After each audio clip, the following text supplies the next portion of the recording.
يا مساء الخير عليكم. تعالوا بينا يلا نعمل الكبده الاسكندراني، كبده الفلاح بالظبط، نفس الطعم ونفس الريحه بنفس كل حاجه، هتعشقوا اكلها. دلوقتي انا القلايه حطها على البوتاجاز، السمنه والزبده بتاعتي سخنه وحطيت عليهم شويه زيت. هنزل معاهم بمعلقه دقه. الدقه دي عاملاها ازاي؟ حاطه فيها توم كتير، كمون، كزبره، شطه حمراء زي ما انتم شايفين كده. هتقلب شويه ليمون وخل. بعد كده اول ما تعمل كده هننزل على طول بالكبده بتاعتها.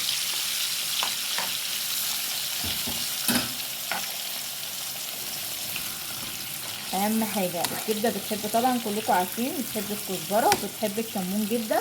هنزود عليها كزبره والكمون، والخلطه بتاعتنا كان فيها ليمون وملح وفلفل اسود وشطه حمراء زي ما قلت لكم.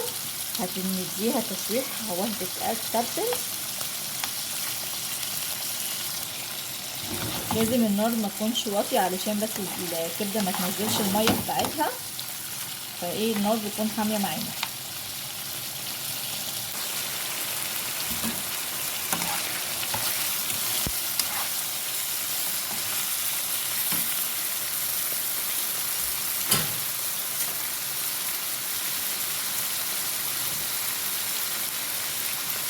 هنزل بقى في دلوقتي بالجزء بقيه الخلطه بتاعتنا.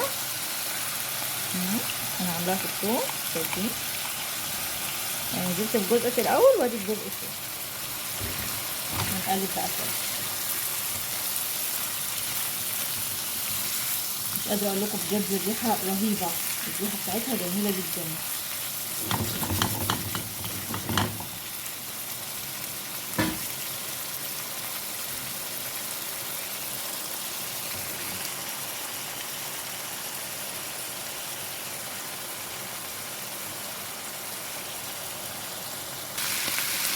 دلوقتي بقى هننزل بالفلفل الاخضر، ندي تقليبه وقت.